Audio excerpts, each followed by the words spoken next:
How do I manage low blood sugars while I'm fasting? That's a question I get all the time. In fact, today I was in the office and I was sharing with some of my patients what my blood sugars were as I looked at my monitors, and they were amazed to see what those numbers were. And you have seen me over the course of the last several months as we've come on and we've shared numbers that, yeah, you like, wait a minute, that is a low blood sugar. And so we're going to talk about hypoglycemia with fasting. If you're new to me, I'm Dr. Dwain Woode. That's Wood with an E. The E stands for endocrinology. Here on the channel, I educate, I empower, and I encourage you to take charge of your health in your life, avoid complications, and go to the next level, y'all. And in this year, new year, new you. I'm talking to adults with type 2 diabetes who want to put their diabetes in remission, who are interested in getting off of diabetes medication, who are interested in reversing their diabetes. And we've been using an amazing tool called fasting, an extended fast. And so we've been going through fast here over the last several months, and you've been watching me as I do that. And tonight we're going to spend some time talking about that as well. We'll get to see what my blood sugars are as we look at my meters. So I've got my meters over here that we'll take a look at in just a minute. I have my report that we're going to look at to see what my numbers are. We're going to check our ketones and just have a good time as we get into the show tonight.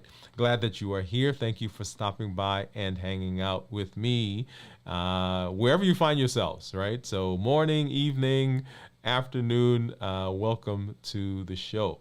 So let's hop over and let's take a look at, let's do a quick check-in, actually. Let's do that.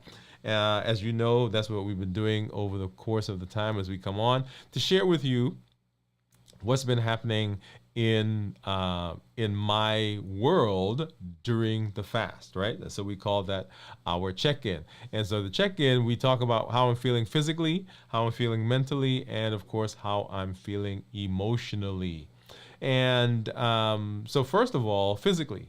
And, you know, as we talk about the topic tonight, some of these things will come in there as well, right? So physically, often when I talk about physical and when people are in the fasting realm, they want to know, are you feeling lightheaded, dizzy, shaky? Are you feeling weak and tired?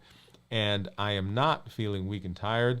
I said to you last week that we're going to use a different method of doing that, a scale of 0 to 5.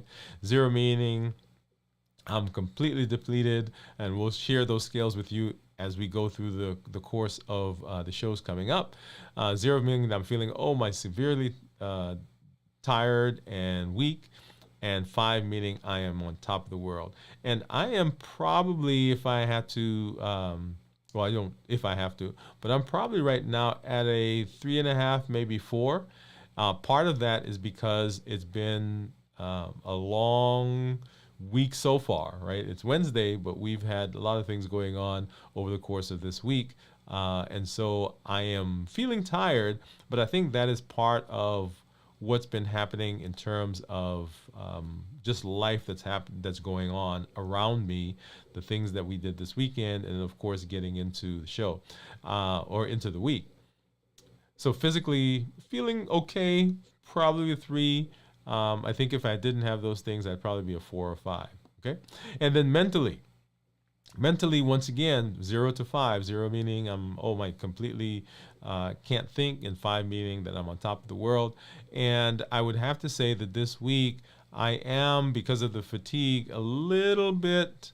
I don't want to say not on my game, but for instance, here in as I've been creating the show and going through, I can tell that I've had to spend some time a little bit putting in a little bit more concentration. Okay, and I would probably put that at about maybe a 2.5 or 3, right? 2.5 or 3. And then, of course, talking emotionally, and emotionally also falls right in line with the other two, right? Because I'm a little tired, feeling a little bit, I put a little bit more concentration into what I'm doing. Then emotionally, there is this, I would put that at a 3 right now, not a 4 or 5, right? Not that, okay, everything is great, but probably a 3 right now. Also remember that this past weekend there were some things that went on, and I'm still kind of dealing with some of that. I'm coming out of that phase, but feeling better, but still having some of the residual. Okay, so that's physically, mentally, and emotionally how I am feeling at this moment.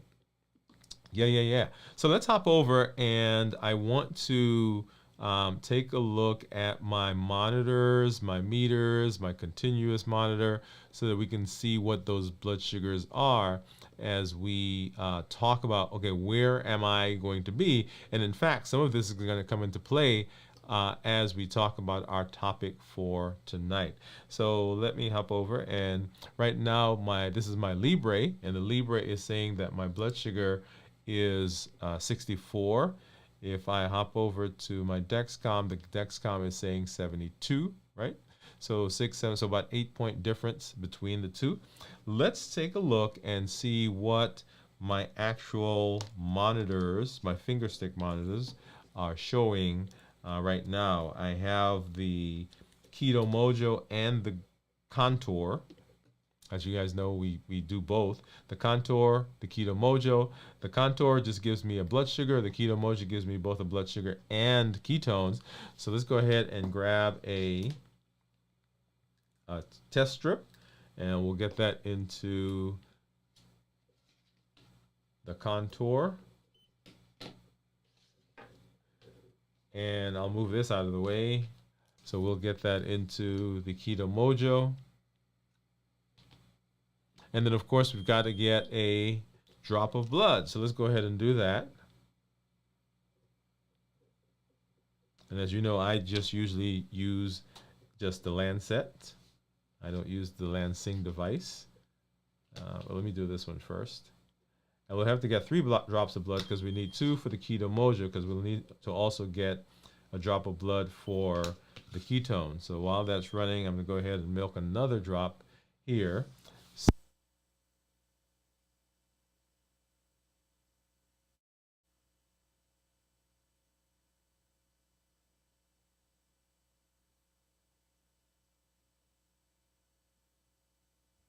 All right, so we just had an issue with my other mic, so we brought this one back in. And so right now my Keto Mojo is saying that my blood sugar is 76, and the Contour is saying my blood sugar is 68, as you see there. And then, of course, the Libre or the Dexcom right now is saying 72, right? So 68, 72, 76. And then if I hop back over to the Libre, you'll see a 64, right? So 64 right there. All right, so let's go ahead, and I'm going to pop I'm going to get this one out. This is the Keto Mojo, and go ahead and get a test strip in there for the ketone.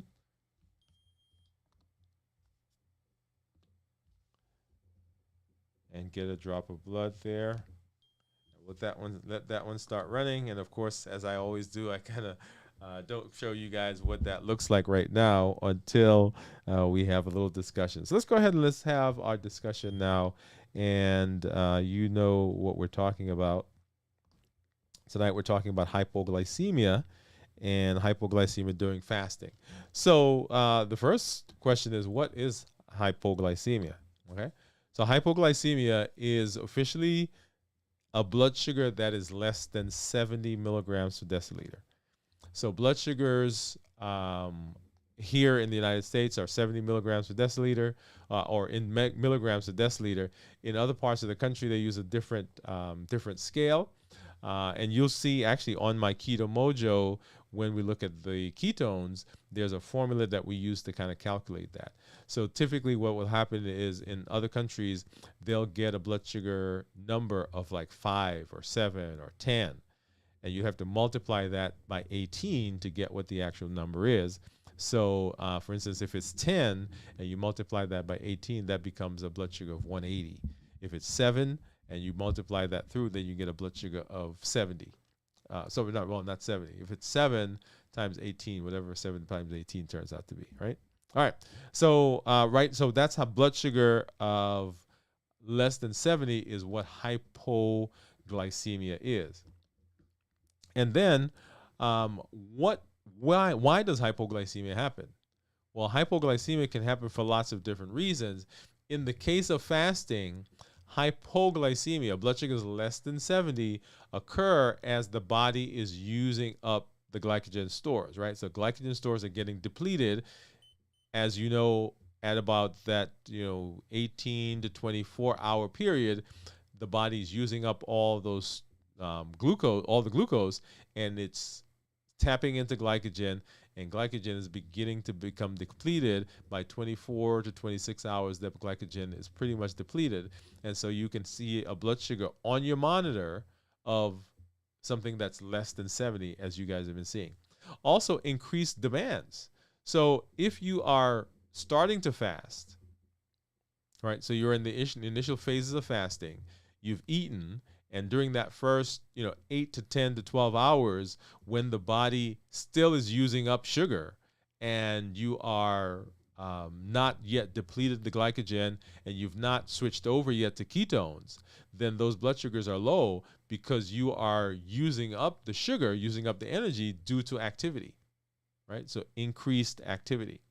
And then, of course, medication effect. And this is the one that I think confuses people a lot. As a matter of fact, we spend a lot of time today in the office talking to several people about this. Your medication does not know that your blood sugar is low. So when you take medication, whose job it is to lower the medication, when your blood sugar gets low, the medication doesn't know that that's happened. And so the medication just continues to work. Normally in the body, when your blood sugar is low, your body, your pancreas, stops making insulin. And so that blood sugar has a chance to kind of come back up and go up. But when you are taking medication, there is no signal to the medication, hey, my blood sugar is low, so stop working. So the medication continues to work. So why does low blood sugar happen? One, because we're depleting the glycogen stores. Two, if we have increased activity. And then three, if as a result of medication effect. Okay? All right. So what are some symptoms of hypoglycemia? Some of the symptoms of hypoglycemia are physical shakiness, or in the physical realm, shakiness. That's why during the check-in that we just did, when I talked about my physical, one of the things that sometimes people will ask about is, hey, when you first started, are you feeling weak, shaky, lightheaded, dizzy, right? And that is as a result of their idea that during that process, physically you can have those symptoms, right? So shakiness, sweatiness, fatigue, dizziness. Cognitively, and that's in terms of mentation that we just talked about, you can have confusion, abnormal behavior. Some people can even have visual disturbances. So they can have blurry vision. Some people say when they have low blood sugar, they see bright lights or dark spots. Any of those things can occur during the process of hypoglycemia, and others. So this is not an exhaustive list. So what's the severity of that, right? So it could be mild discomfort, and it can have severe life-threatening conditions. So for instance, if you have a low blood sugar, there are some people that have had, they've fallen, right? So they're lightheaded, dizzy, they fall. Of course, they injure themselves. There have been people who have had seizures as a result of low blood sugars, particularly as they're getting through those initial phases. So that's why it's always important to make sure that you are monitoring blood sugars, that you are staying connected to healthcare providers, that you're doing this under supervision. Okay, so we don't want any of those things to happen. And then, how do you prevent hypoglycemia? Well, you prevent hypoglycemia by proper nutrition before you fast. As you've heard me say several times here, the preparation for the fast is just as important as the fast, which is just as important as how you break the fast. So preparing for the fast, making sure that you are healthy, making sure that you are eating well, making sure that you are setting yourself up for success. Okay? So don't come out of I don't know, pick a number, come out of a 72-hour fast and go directly into a 72-hour fast, for example, right? Or extended fast if that's not what you're used to. Don't just jump into a fast just because. Yeah. Oh, I heard them fasting, so I'm going to just do it. No, you got to prepare for the fast. Number two, you want to monitor blood glucose levels regularly. So during the fast, that's why I have the monitors. That's why I do the testing. That's why I have, and you guys know I wear 2 monitors. I wear them because I want to make sure that I know what the blood sugars are. And then start with shorter fasts and increase the duration gradually. So as I just said, don't just jump into a fast, right? In the month of January, we were working our way up to be able to fast for an extended period. And then we said, okay, we're going to fast for a 24-hour period once a week. And so we kind of gradually got into that. And then some of you now in the community have been fasting for 36 hours, 48 hours, 72 hours. In fact, I had someone with us last week, one of our community members, who was doing a 96-hour fast, because I did a 96-hour fast at that point. Okay? So right here, coming up in just about a little less than an hour, I'm going to be at my 48-hour fast mark. We started the fast earlier this week, as we did last week. If you guys remember when we did our show on Monday, I said I had not eaten since about 12:31 a.m. And so right now it's about 12:07, and so in another 53 minutes is going to be 48 hours as we continue in this fast, right? So start with shorter fast and work your way up into those fasts. All right, so let me hop over and let's take a look at what my monitors are showing, and then we'll come back and we will finish up here in just a little while. And so if we take a look at monitors, we'll kind of pop over and look at my Dexcom. Take a look at this one, and you'll see there for my Dexcom for the last 14 days, my blood sugar has been averaging 94. And if I change that to looking at 90 days, we'll see there, okay, so average blood sugar of 108. And it says I'm in target 93% of the time, with a target range down there at the bottom between 70 and 180. My glucose management indicator, which is a surrogate, if you will, for the A1C, is 5.9. So when I get my A1C, we should have something approximating that, okay? All right, and then let's hop down and let's take a look at some of these daily graphs so you can see what's been going on over the course of the fast over the last several days. So if we pop back, so Monday morning at about 1 a.m., right in here, is where we started the fast. So blood sugar at that point was 140. And you see that throughout the course of that 24-hour period, the blood sugar continues to drop, going down, down, down, down, down. And then right before midnight, it hit about 73. That was now getting into Tuesday morning. So starting on Tuesday morning, we're in the 70s, stayed in the 70s. It went down, actually down into the 40s. This right here was probably an artifact because I was probably in bed. And as you know, if you sleep incorrectly, so that you can have a false reading for any of the monitors, so that I don't think that's a real. Right here, 100, and you'll say, wait a minute, if your blood sugar was dropping, is in the 70s and 80s, why do we then pop up into the hundreds, 106, 113? And this right here is as a result of toothpaste. Remember, there's there's sugar in the toothpaste. And then, so that sugar in the toothpaste actually caused my blood sugar to stay in the 90s for the rest, 90s to 100s the rest of the day. And then, of course, then it started dropping. And then right before midnight, we got on down into the 60s, and woke up this morning, and we were in the 60s throughout the morning. Now, notice, right, and this goes back now to our discussion that we just had about hypoglycemia. Well, let me back up for a little bit, and let's talk as we got here. So I'm gonna ignore this part right here, and as I said, that was probably because of how I was sleeping. And so blood sugars in the hundreds, and notice that they continue to drop, and we've not yet gone below 70.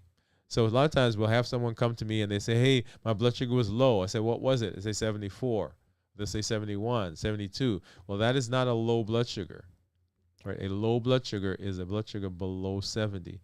And so right here at about 10:30, 10:40 p.m., right, my blood sugar would now begin dropping, and now it gets below 70, and now we have considered hypoglycemia, right? Now at that point, I did not check ketones, but at that point, I'm now, let's see, if we started at 1 o'clock, and then now we're just starting to approach 48 hours. So 1 o'clock to 1 o'clock would be 24 hours. And then we're just about to switch over right around midnight, right before midnight, 11:30, midnight, into the next morning, which would be Wednesday morning. And so that's putting me right at 24 hours, a little over 24 hours, right? So let's see. Yeah, so a little over 24 hours at that point. And so glycogen stores are depleted, and we have switched over to burning ketones. So right here, I would expect that my ketones to be high, or be up higher than 0.5, if not very close to 0.5. Okay, and then so the rest of the day, my blood sugars continue to go down, and then where we are over the course. So we just switched over right beyond midnight. And so we'd see what that blood sugar is. We won't see that because it doesn't update the graph there. But if I take a look at my monitor right now that I have on my phone, you'll see that it popped up a little bit. So it went down below 70 and then came up. And so right there, right, so those times when the blood sugar is actually going below 70 and then popping up, and below 70 and popping up, that's my body actually burning fat cells, or burning the fat in the cells from the adipose tissue, or fat cells, and then using part of that, right, for ketones. So that's the fatty acid part gets to generate the ketones, and then the glycerol is actually making sugar, right? So glycerol part, so remember we break it down, triglycerides, so fatty acid, free fatty acids, and glycerol, and the glycerol is where the sugar part is coming from. All right, so now let's come and let's take a look to see what my ketones are. And I'll need to pull my monitor over. Go ahead and turn that on. And then while I turn that on, I need to go and get my Keto Mojo. Get my Keto Mojo app. And you'll see that begin to sync there in just a minute. Okay, there it is. It's syncing. And so my blood sugar was 76 and my ketones 1.1, right? So ketones 1.1. And let's run through ketones again. So ketones that are less than 0.5 are considered normal. 0.5 to 1.5 are considered nutritional ketosis. And then above 1.5 is considered therapeutic ketosis. And you'll see there that my blood sugar right at this point now is 1.1. So we are in the nutritional ketosis phase. And if I look at the graph, the tan line is blood sugar, and then the turquoise line is ketones. So as I was eating earlier this week, right, on Sunday, for example, then my ketones were going down and blood sugar goes up. That's the tan line up there. And so that got up to about 102, and ketones were down at 0.4. And as I started fasting, And I think we did that actually on the show on Monday. And as I started fasting, blood sugars are going down and then ketones begin rising. And right here, so notice blood sugar right now, 76 is what we just got, and then ketones of 1.1. And I would expect those ketones, as the blood sugar gets lower and lower, of course, ketones should rise. All right. So that's it, y'all. That's what's going on. So when we talk about fasting, fasting is an amazing way of getting amazing or terrific metabolic improvement. So we're talking about reversing diabetes. And one of the amazing ways of reversing diabetes, remember those three pillars: decrease insulin, suppress the appetite, and get rid of sugar. Decrease insulin, suppress the appetite, get rid of sugar. So how do we decrease insulin? Well, one, if we're fasting, then insulin levels are going to drop, right? Because we're switching over to ketones. And as insulin levels go down, then we switch from burning sugar, we switch to burning what? We switch to burning fats. Number two, decrease in appetite or suppress the appetite. When you fast, when insulin goes down, insulin can no longer stimulate appetite. And one of the biggest stimulators of appetite is insulin. So we've decreased the insulin, we suppress the appetite, and because we're fasting, we're not putting anything in, we're not putting any food in, then we're also decreasing the sugar. So those are the three pillars: decrease insulin, suppress appetite, decrease sugar. And that's why fasting is an amazing tool to be able to do that. As we talk about fasting, don't just think that this is only good for diabetes. We're talking to adults who have type 2 diabetes, who want to reverse their diabetes, but the benefits of the process that we're doing, not just the fasting, but all the other things that we're doing, is that you will see improvement in a lot of the metabolic diseases. So high blood pressure, high cholesterol, hyperlipidemia, right? So polycystic ovarian syndrome, non-alcoholic fatty liver disease, obesity, and metabolic syndrome, and on and on and on and on. So just because you're not diabetic doesn't mean you can't use these principles and you cannot improve your metabolic disease. You certainly can, okay? So make sure that you remember that this also works in your situation. All right. And then let's talk a little bit about what we do here, y'all, on the show, on the channel. Our goal is to reverse diabetes. And as part of that, the platform is the Triple E formula for success. That is, we educate, we empower, and we encourage. We educate with the shows, we educate with the podcasts and the blogs and all those things that we do, is with the intention of changing the mindset, improving your outlook, and making a shift in your thoughts. Because we got to make that change if we're going to be successful. Number two, the second E, is that we empower. And the empowerment comes from all the tools that we use here on the channel. The HEAT model, which we're about to learn about here or review here in just a minute. Emotional intelligence. How do we create a 7-day menu? How do we adjust medication? What medication should we think about getting off? What medication should we think about getting on? Having a conversation with our physician. What if the HEAT model affects you? All of those things, all those are tools, and the tools help to implement the things that we learned in education. And then we encourage, and the encouragement comes from the community that you are part of, the energy that you bring, the insights that you bring, the successes that you bring, the challenges that you bring. All of that makes the community enriched, and we are so excited that you are part of this community. The HEAT model. Right, we talk about the HEAT model, and the HEAT model, remember, those are the things, these are the triggers that push us in the direction of eating. These are the triggers for food. They are our habits, our emotions, the access that we have to food, and the taste of the food. The habits, we eat simply because it's time to eat. We went to the movies, and when we go to the movies, we usually have popcorn. We eat because we get together with friends, and when we get together with friends, we have coffee and we eat. Right? So all those things that we've gotten into the habit of doing, not because we're hungry, but because it is something that has been ingrained in us. So that if you've made a decision that you're going to fast or you're not going to eat something, if you're not careful, those habit cues will show up. right? Because remember, once the cue happens, your brain, your body naturally goes there. So the habits that we've developed. Number two, the emotions.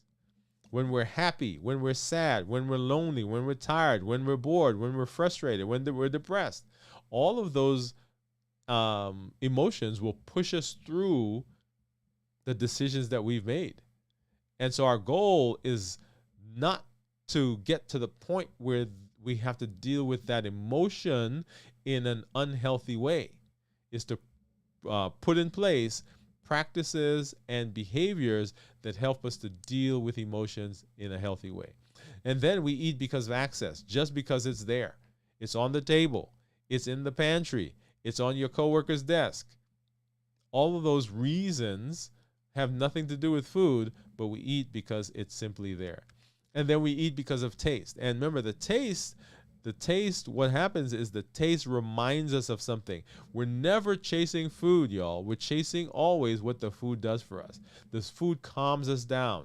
The food makes us feel good. The food brings back to our memory something that was going on in the past. And I've told the story that for me, my dad used to buy pizza, hot dog, and Chinese food. So when I go to New York, what do you think I buy?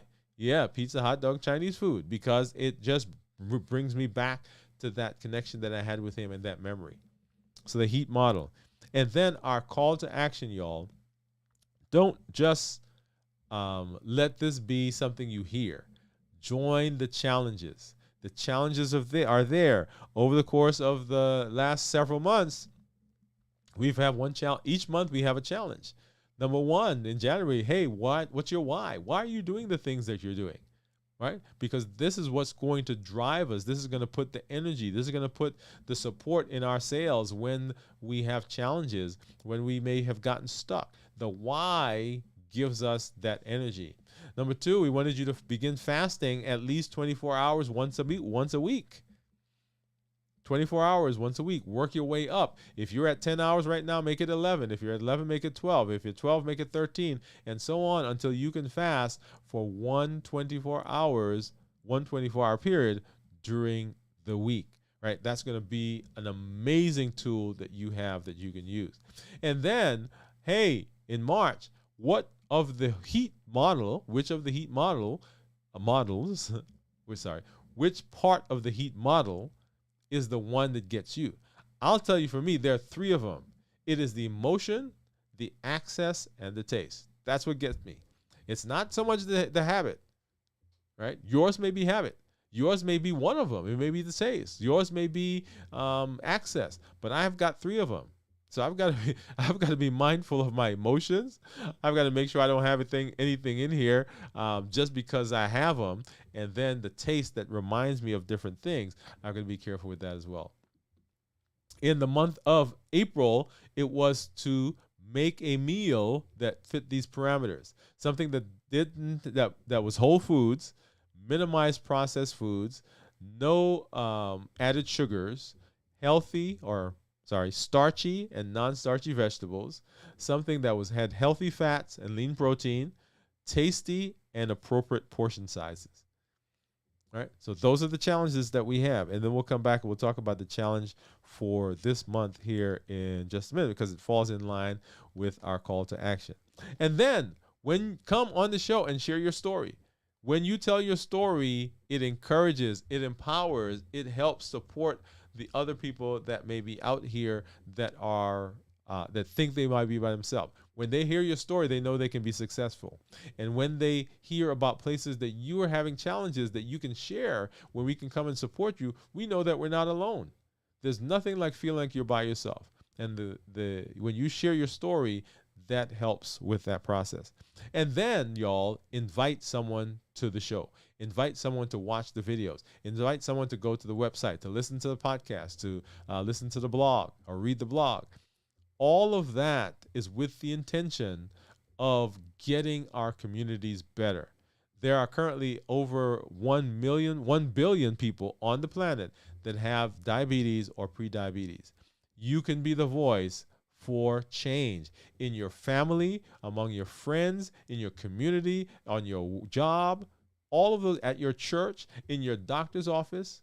right? Say to somebody, hey, let's go watch this together. Let's do this together. Let's improve our lives. And that brings us also to our challenge for this month. And your challenge for this month is to find someone that you can mentor in the New Year, New You model.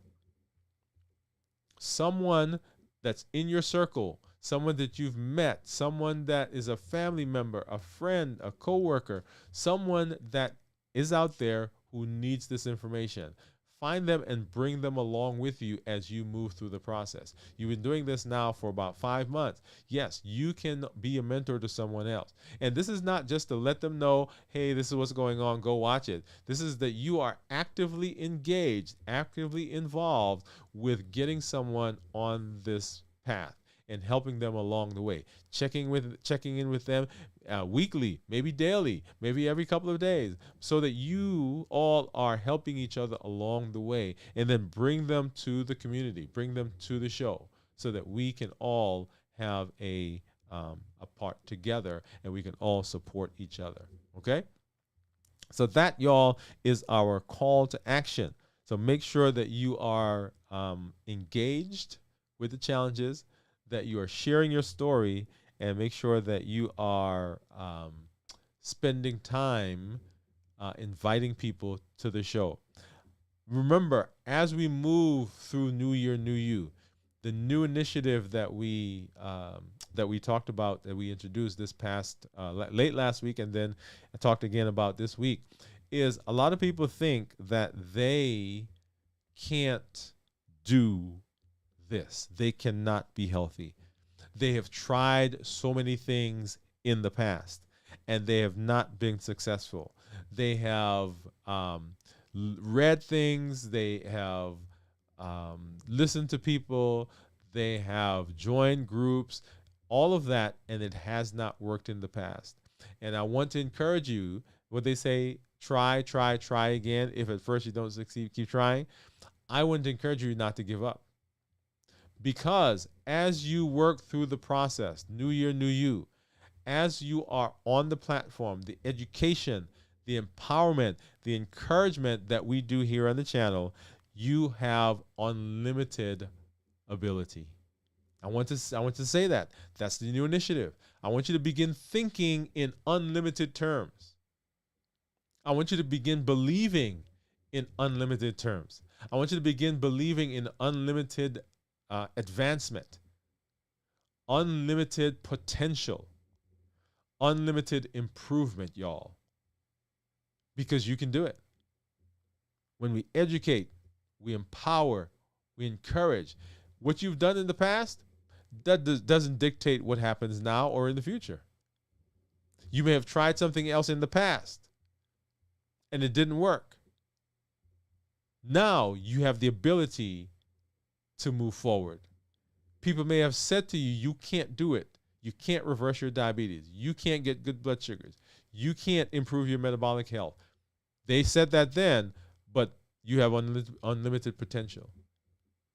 You have done all the other things and they didn't work. Unlimited potential. You've got dreams. You may not even believe you can get to the point where you are dreaming right now, but you have unlimited ability and unlimited potential. So I want you to begin thinking in unlimited ways. I want you to begin believing in unlimited advancement. And I want you to begin hoping and working for unlimited results. Yeah. Okay? All right. So y'all, so one thing that I do want to say is tomorrow we're supposed to have our community meetup, and we're going to need to postpone that for tomorrow. We'll come back and give you another date, another time when we'll do that. We probably will do our check-in again tomorrow later in the evening, but we will not have our community meetup tomorrow. We'll come back and we'll give you another date when we will do that. And I love the community, y'all. I love the fact that we get together and that we can talk to each other and we can see each other. Right now, you're texting, but in the community meetup, we do that by video, Zoom, and other platforms, and we get to actually talk to each other. We get to interact with each other. You can come, bring your questions, bring your issues there. We'll do some exercises that will help set you up for success. So keep an eye out for that community meetup, which we'll reschedule for another time. Okay? And look out for our check-in. And right now, like I said, we have, let's see, it's 12:30, y'all. So we're about a half an hour away from our 48 hours in this check-in. 2/3 of the way into our 72-hour fast. So glad that you're here. Make sure that you are putting your information, putting your stories, sharing with us as we move through New Year, New You. And don't forget, you are mentoring somebody for this month. We've just got a few more days to find somebody that you can begin mentoring and bringing them along the process with you as we work New Year, New You. As always, y'all, this is Dr. Dwain Woode. That's Wood with an E. The E stands for endocrinology. Here on the channel, I educate, I empower, and I encourage you to take charge of your health and your life, avoid complications, and go to the next level. And in this year, y'all, New Year, New You. Have a great evening, morning, afternoon, and we'll see you at our check-in, and then we'll see you on our show, 7 o'clock Central on Monday. Good night. Good morning.